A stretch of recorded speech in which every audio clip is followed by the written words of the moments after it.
Hi, welcome to another episode of Hot Takes. We're going to have a very quick video on zero carbon. We all know this net zero bullshit is just that. It's very expensive, it's job destroying, it's economy destroying, and alas, physically unachievable. As Scotty says, you can't break the laws of physics and you can't have net zero economy. It just doesn't work.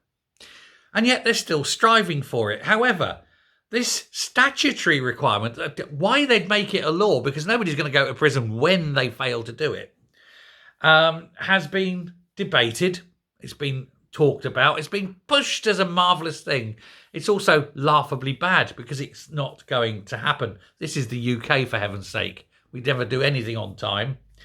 But it's not only is it for politicians desirable, it is alas unfeasible. And they've discovered that the realities are far worse than what was promised when it was all kicked off by the idiots who think it is possible. It's been revealed that the 2050 target is unachievable, and then they may have to stretch it to at least 2100, an extra 50 years. And this is just for homes. And it's worse than that. It's just for private homes. It doesn't take into consideration social housing, council housing, anything like that. Shops, schools, factories, cinemas, you name it. None of that. Just privately held and owned houses. And the cost to Britain for all this is estimated at an absolute minimum at today's prices of 34 billion. Now, we know that that is likely to be a massive underestimation. It's likely to be at least double that. Now, think about what that will do to an economy when you're taking all that money out of the economy to give to China, because all the equipment and shit comes from China. Now think how much it's going to cost councils to do all their houses up, and all the housing associations to do theirs. And then the councils will have to do all the schools, and then all the shops have to be done, the factories, etc., or office blocks, the lot.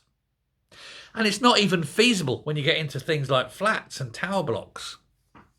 Nobody thinks this through because they're all morons. And what will it achieve? Nothing.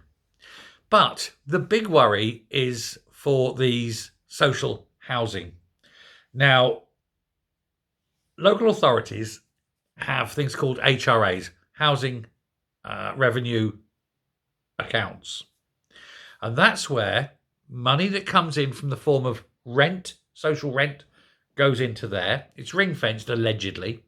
They get money from central government, and then they get money when they put planning through, and builders have to pay a surplus, like an excess planning fee over and above normal cost of planning fees. They have to pay these extras in, 104s and things like that, S106s. And they have to pay them in. It all goes into this money. And then from that, they use that to maintain houses, purchase houses, get builders in to build social houses, that sort of thing. It's now not going to happen because they're going to have to spend all that money and way, way, way more to try and bring all these houses up to official levels. This, at the moment, we're not even talking, by the way, that 34 billion, we're not talking about heat pumps. We're talking about getting houses up to a minimum of an EPC 3. They can't afford to do it. Now, this EPC 3 is a laudable thing, but it's only really achievable in brand new houses that have been so well designed and where all the rooms are actually quite small and that they are sealed, airtight, hermetically sealed homes, effectively. Older homes that weren't built that way, it's physically impossible to do this. They weren't built with that. They need holes. They need airflow. Otherwise, the damp becomes a problem. Again, people making decisions when they don't understand the physical building, quality of houses. They don't understand how older houses actually work. This is why you have air bricks, ventilation bricks. It's to stop mould growing. If you want to get an EPC3, you've got to close all those holes up. That's fine. You've got a lovely EPC, very thermally efficient house, if you don't mind scraping the black mould off the ceilings. Nobody's explained where the money's coming from. Nobody's explained why we need to give it all to China.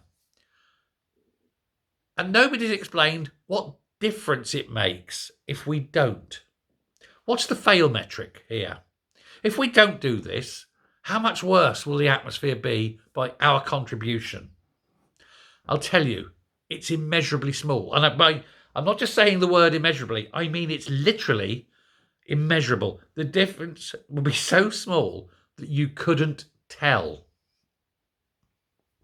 Meanwhile, China and India pumping out 75% of the world's toxics. No one is threatening them. No one's telling China, become efficient. No one's telling China, stop using coal, stop using all those fossil fuels. No one's telling China to have EPC3 houses. Why are our government doing it to us and destroying our economy? Nobody knows. But councils up and down the land are absolutely cacking their pants because they have a legal obligation. And if they don't match it, they can be sued and they can have their funding cut. And it isn't just that they have to do it by 2050. They have to hit running targets every year. And they don't have the money. Now, this is madness beyond belief.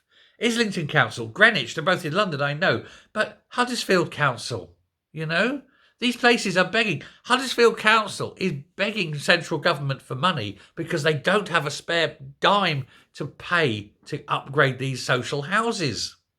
Now, private houses are their own business, but the social houses, council houses, they cannot afford to do it. And it isn't just Huddersfield. There's lots of them all over. All over. Even in what you consider leafy rich areas, they don't have the cash to do it. Nobody considered the cost. And the cost is spectacular.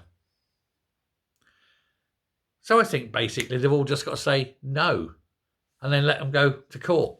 And then say, sorry, we're going to cut this, we're going to cut that, we're going to cut this service. And when they say, why are you doing it? Say, government are suing us.